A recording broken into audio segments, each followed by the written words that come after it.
Saya akan melanjutkan argumentasi dan teologi dalam memberitakan Injil. Ini sesi yang ke-12. Jadi mengajarkan penginjilan pribadi ya. Dan kita masih ada dalam bagian atau pasal cara memberitakan Injil, dan dalam bagian ini adalah sesi yang ke-7 dan sesi yang terakhir. Kita sudah pada poin yang keempat, Romawi, sudah membicarakan orang itu percaya kepada Yesus sebagai Tuhan dan Juru Selamat, dan percaya dan menerima itu tidak perlu dibedakan. Dan saya sudah membahas juga tentang iman saja, bukan perbuatan, dan juga membahas ayat-ayat yang seolah-olah menunjukkan bahwa perbuatan itu menyelamatkan. Sekarang kita masuk pada poin yang kelima, pertobatan dari dosa.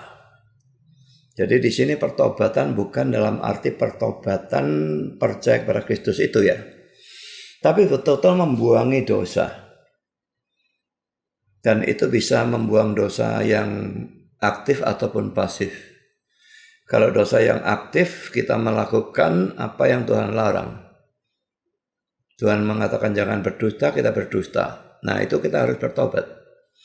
Dosa yang pasif, Tuhan memerintahkan tapi kita tidak melakukan. Misalnya ya, ini cara kita diharuskan memberitakan Injil, kita tidak memberitakan Injil misalnya. Maka kita harus bertobat, kita harus mulai memberitakan Injil. Tuhan menyuruh kita belajar firman, kita tidak belajar firman. Maka kita harus bertobat, kita harus mulai belajar firman, itu bertobat. Jadi pertobatan dari dosa, atau dengan kata lain menerima Yesus sebagai Tuhan. Kalau angka Romawi 4 itu menerima Yesus sebagai Juru Selamat. Yang di sini menerima Yesus sebagai Tuhan. Saudara ingat ya, sejak pemberitaan Injil yang pertama, pada Natal yang pertama maksud saya, Yesus diberitakan bukan hanya sebagai Juru Selamat, tapi juga sebagai Tuhan. Mari kita lihat ayatnya. Lukas 2 ayat 11, ini malaikat-malaikat ya, bicara kepada gembala-gembala di padang itu. Hari ini telah lahir bagimu Juru Selamat, yaitu Kristus Tuhan di kota Daud. Jadi jelas saudara bahwa pemberitaan Yesus tentang Yesus sebagai Tuhan itu merupakan sesuatu yang penting.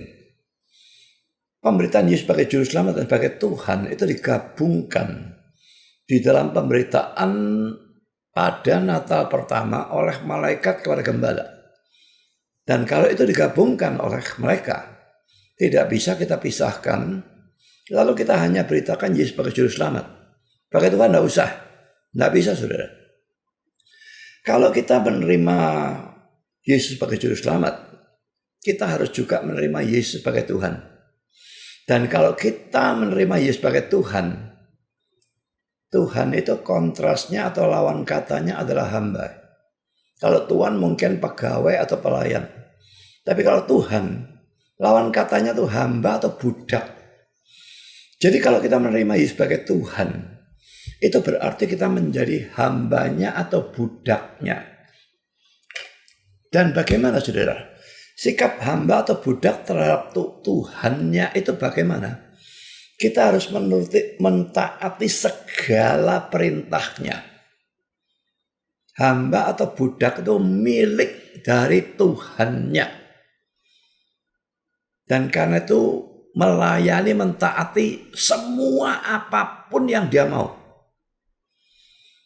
Dan kalau orang cuma sebut-sebut Tuhan tapi tidak mau taat, itu dikecam saudara ya. Di dalam Lukas pasal 6 ayat 46, mengapa kamu berseru kepadaku Tuhan, Tuhan, padahal kamu tidak melakukan apa yang aku katakan. Jadi saudara jangan sembarangan sebut Yesus Tuhan. Kalau saudara tidak mau melayani dia, kalau saudara tidak mau mentaati dia, jangan sebut Tuhan. Tuhan itu cuma manis di mulut, tetapi tidak ada gunanya sama sekali.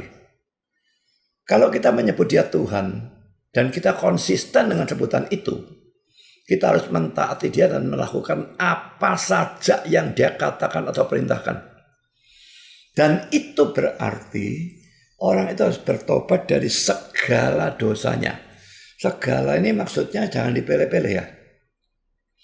Dosa besar bertobat, dosa kecil tidak.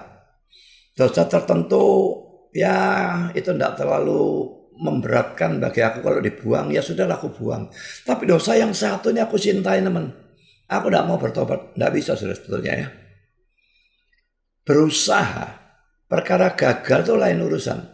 Tapi berusaha bertobat dari segala dosa tanpa kecuali. Dan di sini saya bahas dosa aktif, melakukan apa yang dilarang, maupun dosa pasif, tidak melakukan apa yang diperintahkan. Dosa aktif ini lebih gampang kelihatan, lebih gampang disadari, karena kita terang-terangan melakukan. Kita benci orang, kita balas dendam, kita ngerasani orang, gosip, ya, kita mencuri, kita berdusta dan sebagainya, kita berzina.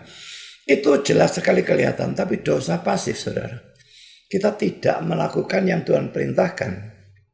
Pada suatu hari Minggu, kita tidak pergi ke gereja padahal kita bisa pergi.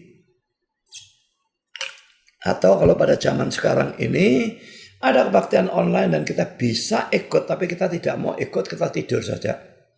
Dalam tidur saja tidak melakukan apa-apa, kita melakukan dosa pasif. Ada orang butuh pertolongan, dia layak ditolong, dan kita bisa menolong, kita tidak mau menolong, itu dosa pasif. Jadi dosa pasif ini kita berdiam diri pada saat kita harusnya mentaati apapun yang Tuhan suruhkan dalam sikon seperti itu. Jadi secara dosa aktif gampang kelihatan, dosa pasif sukar terlihat. Pada waktu introspeksi, lebih banyaklah introspeksi pada dosa pasif ini. Dan bertobat, baik dosa aktif maupun dosa pasif. Saya lanjutkan, saudara. Pertobatan dari dosa merupakan bukti dari iman yang sejati. Itu sebetulnya seluruhnya ya dalam Yakobus 2 ayat 17, ayat 14 dan 26. Dan dikatakan bahwa iman tanpa perbuatan itu mati. Artinya bukan iman. Jadi kalau iman itu sungguh-sungguh atau iman sejati, maka mesti ada wujudnya, buktinya. Yaitu akan ada pertobatan dari dosa. Dan dengan itu ada pengudusan, sekalipun bisa pengudusan naik turun, tapi mesti ada. Mengapa saudara harus ada pertobatan dari dosa dan mengapa harus ada pengudusan? Pertama saudara, karena orang yang percaya pada Yesus itu pasti menerima Roh Kudus. Tidak bisa tidak. Ini zaman PB lain dengan zaman PL. Zaman PL orang-orang tertentu saja terima Roh Kudus. Tapi zaman PB semua orang percaya sungguh-sungguh langsung menerima Roh Kudus. Kita lihat dalam Efesus 1 ayat 13. Di dalam Dia kamu juga, karena kamu telah mendengar firman kebenaran, yaitu Injil keselamatanmu. Di dalam Dia kamu juga, perhatikan ini ya, ketika kamu percaya, dimeteraikan dengan Roh Kudus yang dijanjikannya itu. Dimeteraikan ini sama sajalah kita dikasih, diberi Roh Kudus ya. Dan itu terjadi ketika kamu percaya. Jadi sebetulnya ada 3 hal yang berimpit pada saat itu ya. Pada saat kita percaya, kita diselamatkan atau kita dibenarkan, dan sekaligus kita diberi Roh Kudus. 3 itu sebetulnya berimpit. Kita percaya, langsung terjadi hal itu. Tidak bisa ada masa tenggang, sekian hari, sekian bulan, baru kita dikasih Roh Kudus. Sekalipun banyak orang-orang karismatik percaya hal itu, tapi itu jelas bertentangan frontal dengan ayat ini. Ketika kamu percaya, dimeteraikan atau diberi Roh Kudus yang dijanjikannya itu. Jadi kalau saudara memang sungguh-sungguh sudah percaya, tidak usah cari baptisan Roh Kudus. Tidak usah cari kebaktian atau segala omong kosong itu yang katanya bisa memberikan Roh Kudus kepada saudara. Kalau saudara sudah percaya, saudara sudah punya Roh Kudus. Dan tidak akan keluar lagi dia. Karena itu saudara, tidak pernah ada perintah berusahalah untuk terima Roh Kudus. Tidak pernah ada. Yang diperintahkan, percayalah. Karena pada waktu percaya, otomatis Roh Kudusnya diberikan. Lalu poin kedua saudara, dan Roh Kudus yang sudah diberikan itu akan mengeluarkan buah roh. Dia Roh Kudus, dia tidak bisa nganggur di dalam diri orang yang percaya. Dia akan mengeluarkan buah roh, dan itu akan menyebabkan hidup orang itu akan dikuduskan atau disucikan. Galatia 5 ayat 22 dan 23. Sebelum saya ajak saudara melihat ayat itu, saya ingin bahas kata buah roh itu ya.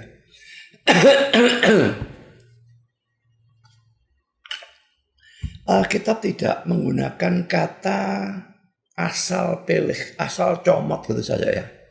Di sini digunakan kata buah.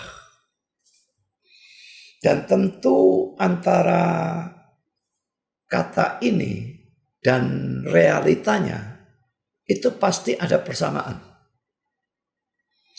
Buah itu tidak ada buah yang kemarin tidak ada, hari ini tahu-tahu besar dan matang itu tidak ada.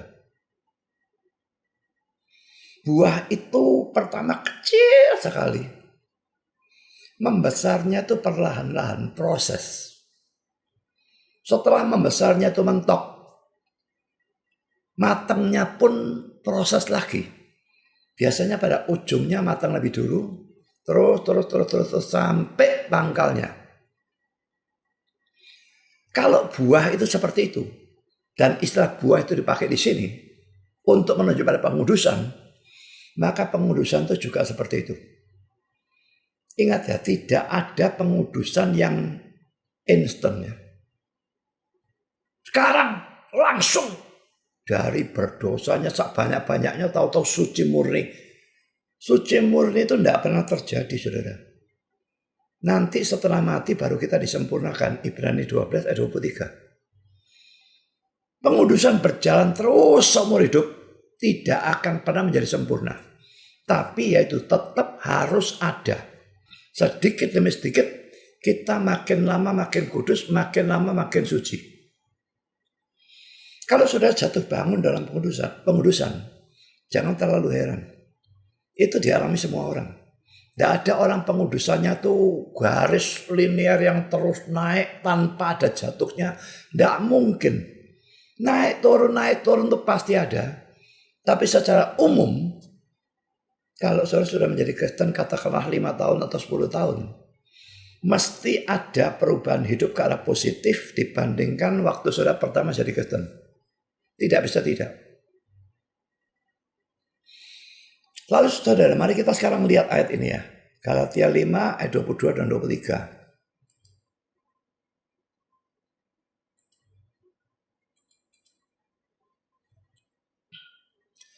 Tetapi buah roh ialah kasih, sukacita, damai sejahtera, kesabaran, kemurahan, kebaikan, kesetiaan, kelemah lembutan, penguasaan diri. Tidak ada hukum yang menentang hal-hal itu. Nah saudara, buah roh ini bisa berbeda-beda penonjolannya di dalam orang-orang tertentu. Ada orang-orang yang menonjol dalam hal kasih. Ada yang menonjol dalam sukacita atau damai. Terus bisa sukacita, bisa damai, tenang gitu ya. Tidak peduli ada problem atau apapun. Ada yang sabar. Ada yang penguasaan diri. Semua ini mestinya ada. Tapi dalam diri setiap orang, dari 9 ini yang menonjol atau yang kurang, itu beda-beda. Nah sekarang akan saya tekankan penguasaan diri. Karena saat ini masa pandemi. Apalagi Indonesia sedang dalam masa yang sangat kritis. Kalau saudara memang orang Kristen, tekankan penguasaan diri ini. Dengan tidak pergi kalau tidak memang mutlak perlu. Tekankan untuk tidak kumpul-kumpul orang, apalagi tanpa masker dan sebagainya, hanya untuk tujuan konyol foto bersama, kegilaan. Jadi saudara, kuasai diri. Tidak ada yang senang dengan masa lockdown atau apapun ini. Saya juga tidak senang. Tapi pikirkan, saya tidak menguasai diri, saya tertular, itu bisa membunuh saudara, itu bisa membuat saudara cacat, dan saudara bisa menularkan kepada orang-orang yang saudara cintai. Saudara bisa mungkin sembuh, orang yang saudara cintai mati. Pikirkan itu baik-baik saudara. Penguasaan diri pada saat ini luar biasa penting. Tidak enak atau bagaimanapun, ditahan-tahankan. Minta Tuhan beserta saudara, minta Tuhan menolong untuk menguasai diri, tidak keluyuran di mana-mana. Eropa yang merasa sudah aman, adakan Piala Dunia dan sebagainya, atau Piala Eropa, Piala Dunia, saya tidak tahu, karena saya tidak senang sepak bola. Dan langsung ada beritanya, naik 10% orang yang terkena COVID-19.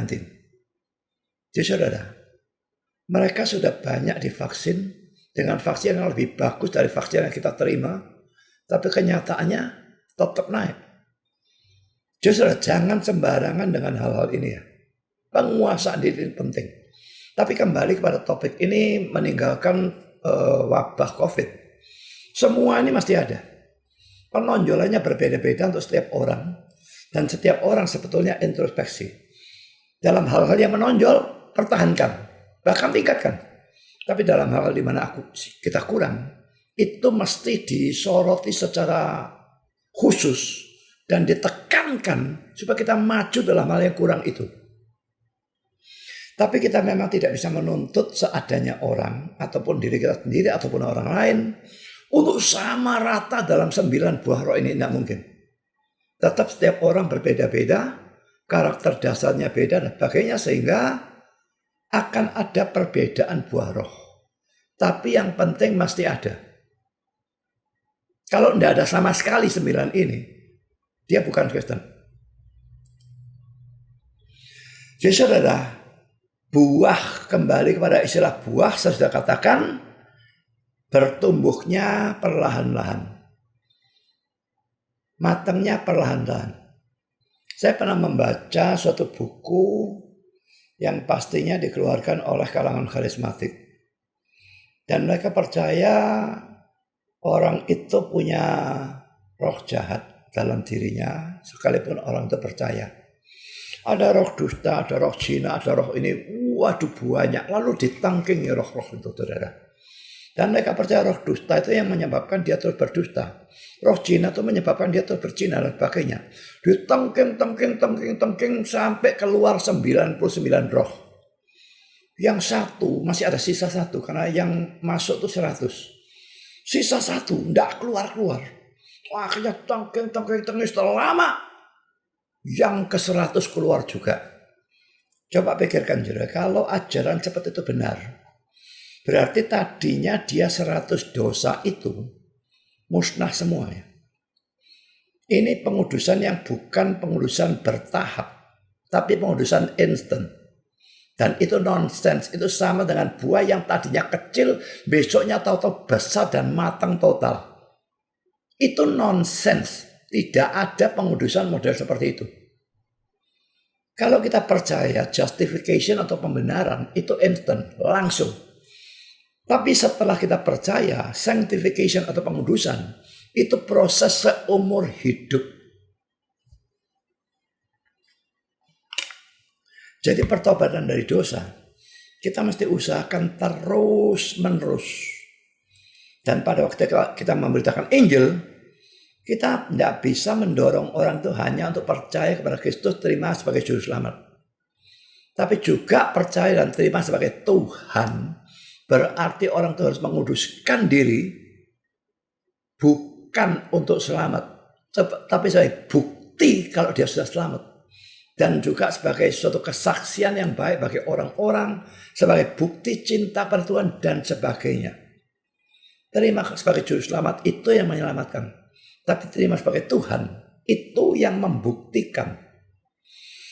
Karena itu saudara, kalau ada orang yang mengatakan bahwa dirinya adalah orang yang percaya, tetapi hidupnya sama sekali tidak punya perubahan. Saya katakan sama sekali ya. Perubahan ke arah positif tidak ada. Sama sekali. Maka itu menunjukkan dia belum mempunyai atau tidak mempunyai Roh Kudus. Dan kalau dia belum atau tidak mempunyai Roh Kudus, itu berarti dia belum percaya. Jadi orang yang saudara injili itu, kalau memang memungkinkan, saudara mesti awasi. Perhatikan, ini bukan ngawasi secara negatif ya, tapi ngawasi secara positif. Dan melihat, dia sudah bilang dia percaya Kristus. Sekarang kita lihat apakah hidupnya memang berubah atau tidak. Misalnya, sekarang dia menjadi cinta firman Tuhan, senang belajar, lebih banyak berdoa, mau pelayanan, rajin ke gereja. Itu sudah perubahan. Lalu perubahan dalam kehidupan moral, dosa-dosanya dan sebagainya. Ingat memang tetap orang bisa punya kelemahan dan semua orang punya kelemahan. Merokok misalnya, sukar dibuang. Kalau dulunya dia perokok dan dia masih belum bisa membuang itu, memang nasihati terus. Tidak langsung bisa. Tapi mestinya dalam waktu tertentu, dia makin lama makin bisa membuang, termasuk dosa yang sukar dibuang bisa. Jadi sudah kita mengawasi untuk melihat, orang ini saya injili betul-betul berhasil bertobat atau tidak. Atau dia itu cuma ya tok, tetapi tidak sungguh-sungguh. Karena kalau seperti itu, dia mesti diinjili ulang. Nah memang kadang-kadang kita tidak mungkin mengawasi karena ya cuma ketemu di bemo sebentar nginjili lalu tidak ketemu lagi ya sudah mau diapakan. Tapi kalau memungkinkan kita mengawasi, melihat. Sekaligus kita melihat penginjilan kita ini memang berhasil membawa dia kepada Kristus sungguh-sungguh atau tidak. Harus ada pengudusan. Harus ada kehidupan yang berubah ke arah yang positif. Kalau tidak ada sama sekali, itu iman yang bohong, iman yang mati. Nah, tapi ingat satu hal penting ini. Sekalipun iman yang sejati itu pasti diikuti oleh adanya ketaatan atau perbuatan baik atau pengudusan. Tetapi yang menyebabkan kita diselamatkan adalah imannya. Ingat baik-baik ya. Kita tetap percaya iman saja. Dia beriman, dia diselamatkan sebagai buktinya akan muncul perbuatan baik atau pertobatan atau penerimaan Yesus sebagai Tuhan. Tapi yang menyebabkan dia diselamatkan itu adalah imannya dan sama sekali bukan perbuatan baiknya atau pengudusannya. William Hendriksen berkata demikian. Saya bacakan kata-katanya dalam bahasa Inggris ya. Kata-katanya bagus ya. Good works have never saved anybody. Yet, without them, no one has a right to claim that he is a Christian. Perbuatan baik tidak pernah menyelamatkan siapapun. Tetapi tanpa perbuatan baik, tidak seorang pun mempunyai hak untuk mengklaim bahwa ia adalah seorang Kristen. Tidak menyelamatkan. Iman yang menyelamatkan. Tapi kalau tidak ada perbuatan baik, dia tidak punya hak mengaku sebagai orang Kristen. Saya berikan ilustrasi saudara ya. Sudah pernah ada video, tapi sekarang ini saya masukkan di sini. Saya ulang boleh dikatakan. Saya memberikan ilustrasi untuk menghubungkan ya. Antara keselamatan dengan iman saja, lalu perbuatan baik itu gunanya bagaimana? Karena saya sendiri bingung luar biasa pada waktu saya pertama-tama jadi Kristen. Pendeta saya seorang yang injili dan dia memang mengajarkan keselamatan karena iman saja. Tapi pada kali-kali tertentu dia mengatakan orang harus pergi ke gereja, harus dibaptis, harus berbuat baik, harus bertobat dan sebagainya. Kalau tidak, ya nggak masuk surga. Nah, Saya bingung, ini kan gini kan sama saja dengan keselamatan karena iman dan perbuatan. Tapi saya tidak. Tujuan dua ajaran itu berbeda. Yang pertama menekankan selamat karena iman saja. Yang kedua menekankan kalau memang kamu orang percaya dan sudah diselamatkan, maka pertobatan itu harus ada. Dan lalu setelah saya mikir-mikir, maka saya membuat ilustrasi. Jadi ini ilustrasi buatan saya sendiri, saudara. Ya, ada dua ilustrasi dan saya kira kalau saudara sudah melihat dua ilustrasi ini, saudara sudah akan jelas sekali apa hubungannya selamat, iman, perbuatan baik, hubungannya itu bagaimana. Dan ini bukan perlu saudara mengerti untuk diri saudara saja. Ingat, saya sedang mengajar penginjilan pribadi. Ini saudara perlu mengerti sampai saudara bisa mengajarkan kepada orang yang saudara injili. Kalau dia bingung, misalnya dia tanya, loh, selamat karena iman, berarti aku kan gak usah pergi gereja. Nah, kamu kok nyuruh aku bertobat dan sebagainya? Kan berarti selamat karena iman dan perbuatan. Nah, kalau dia mantap seperti itu, jelaskan ilustrasi ini. Jadi, ini kita membandingkan dua keadaan ya. Yang keadaan pertama ini keadaan jasmani. Dan yang ini adalah keadaan rohani. Kita analogikan. Yang pertama ya, keadaan jasmani. Ada orang yang sakit. Lalu orang itu minum obat. Perhatikan anak panahnya itu pergi sebelah kanan ya. Sakit lalu minum obat. Setelah dia minum obat, dia sembuh. Setelah sembuh, dia bisa olahraga atau bekerja lagi. Tadi pada waktu dia sakit, tidak bisa olahraga. Tidak bisa bekerja, melemprak saja di rumah. Tapi setelah dia minum obat, dia sembuh. Sebagai bukti kalau sembuh, perwujudannya ini mesti ada. Bisa olahraga lagi, bisa bekerja lagi, bisa melakukan apa yang biasanya dia lakukan sehari-hari. Sekarang kita lihat saudara, yang membuat sembuh itu apa? Apakah olahraganya atau bekerjanya? Tidak.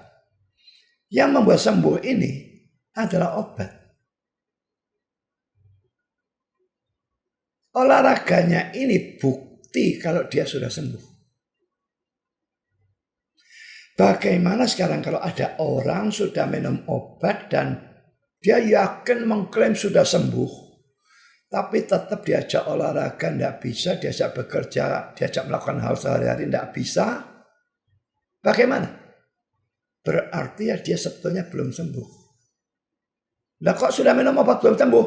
Berarti mungkin obatnya salah. Atau obatnya salah, atau obatnya benar tapi penggunaannya salah. Mestinya diminum, dioleskan. Ya tidak sembuh. Sembuhnya ini sembuh abal-abal. Kalau buktinya ini tidak ada.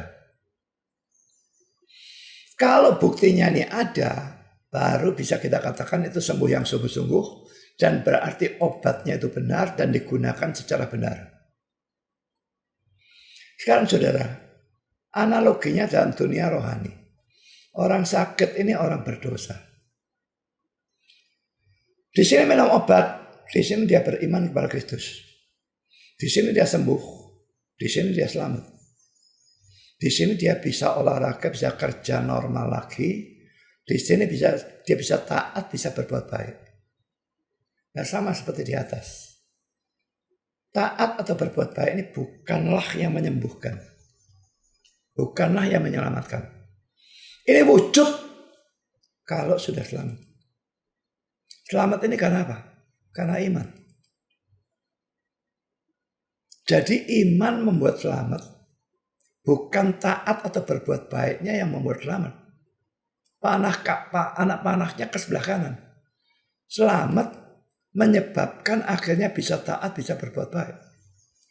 Iman yang menyebabkan selamat. Tapi kalau imannya benar dan selamatnya benar, maka taat berbuat baiknya itu harus ada. Jadi bagaimana kalau orang berkata, aku beriman, aku sudah selamat, puji Tuhan. Tapi pergi gereja tidak mau dibaptis, tidak mau dosa, semua tetap ada. Dan tidak ada ketaatan atau perbuatan baik sama sekali. Hidupnya tidak mirip Kristen sama sekali. Itu berarti selamatnya selamat abal-abal. Imannya iman yang abal-abal juga, iman yang salah, mungkin cuma iman intelek, atau iman mujizat, atau apapun. Tapi pokoknya itu bukan iman yang benar-benar atau saving faith, iman yang menyelamatkan.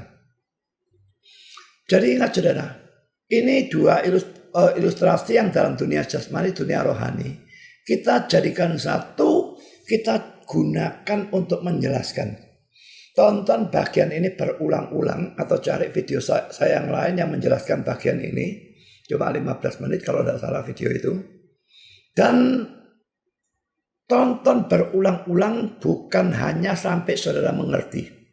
Tapi sampai saudara bisa menjelaskan kepada orang lain dengan jelas.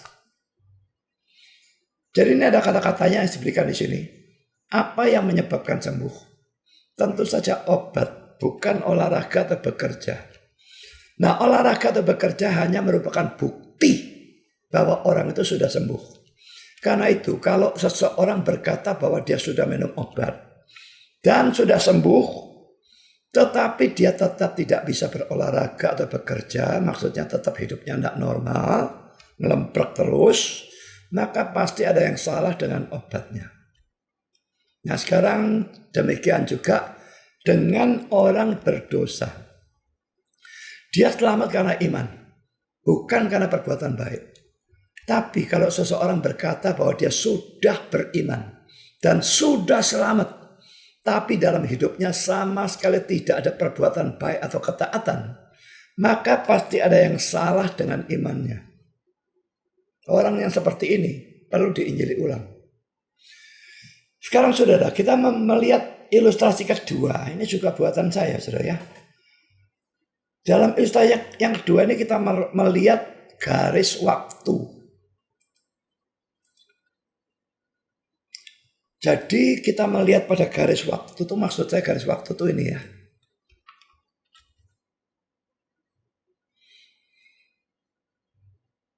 Dan di sini kita, yang saya berikan salib ini, saat kita percaya Kristus. Ini iman. Ya, saat kita beriman. Persis sebetulnya berimpit ya. Tapi saya berikan spelling sedikit. Mungkin 10 mili. Langsung dia beriman. Langsung dia selamat. Nah, sebelum dia beriman. Tidak ada perbuatan baik. Saya bisa lihat ayatnya Roma 6 ayat 20 dan banyak ayat lain. Memang ini kepercayaan reform. Kalau Arminian tidak percaya itu. Nah, setelah beriman, dia terima Roh Kudus di titik ini juga ya, berimpit di sini.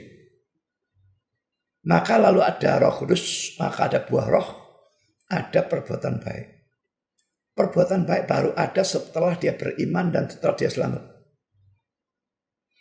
Jadi kalau kita melihat garis waktu, maka akan terlihat dengan jelas bahwa imanlah dan bukannya perbuatan baik yang menyebabkan kita diselamatkan. Saya berikan ayat bukti ya, Lukas 19 ayat 9. Kata Yesus kepadanya, kepada Zakheus, hari ini, jadi saat itu juga ya, hari ini, telah terjadi keselamatan kepada rumah ini, karena orang ini pun anak Abraham. Saudara, Abraham itu disebut bapak orang beriman. Dan Lazarus pada waktu itu disebut anak Abraham. Kalau Abraham bapak orang beriman, dia anak dari bapak orang beriman, maka orang ini orang beriman, itu maksudnya. Pada waktu dia beriman, hari ini, tidak nunggu besok, lusa atau tahun depan, tidak ya. Telah terjadi keselamatan kepada rumah ini. Jadi saudara, pada waktu beriman langsung selamat. Nah sekarang saudara, perbuatan baiknya baru muncul setelahnya. Tadinya tidak ada perbuatan baik sama sekali. Jadi kalau kita melihat dari garis waktu ini, jelas yang membuat kita selamat adalah iman.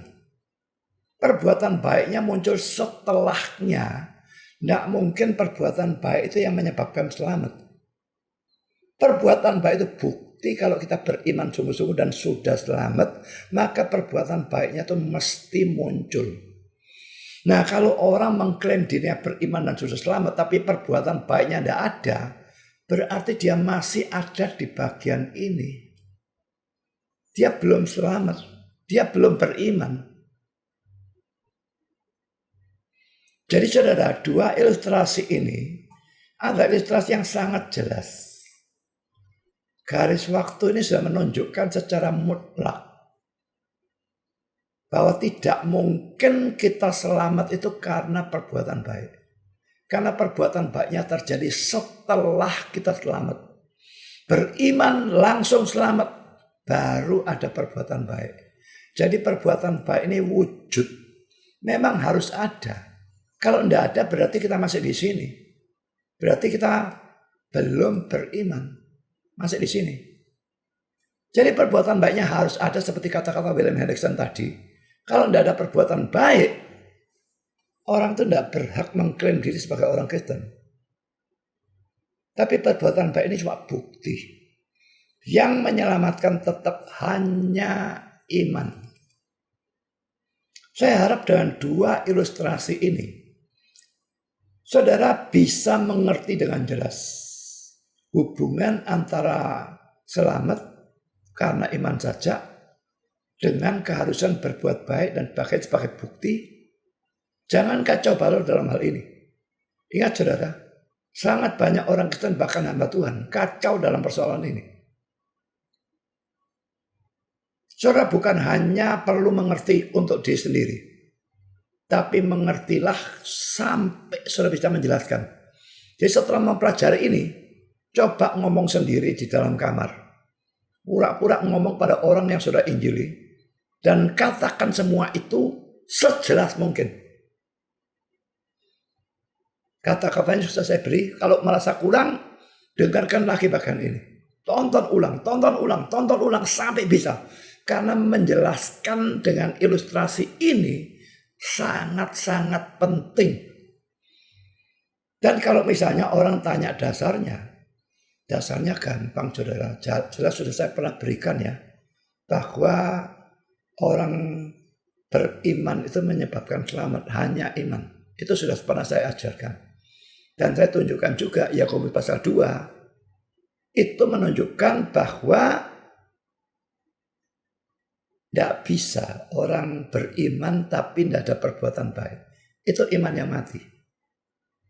Nanti pada akhir pelajaran seri ini, saya akan memberikan Yakobus pasal 2 eksposisinya secara lebih terperinci.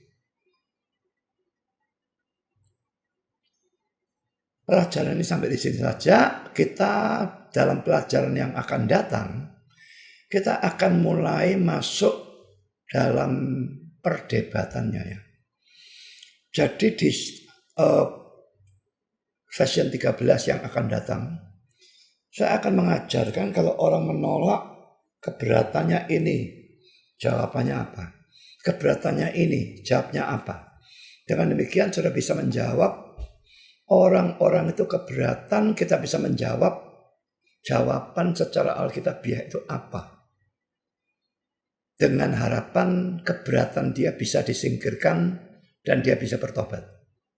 Ini session yang akan datang. Tuhan memberkati saudara.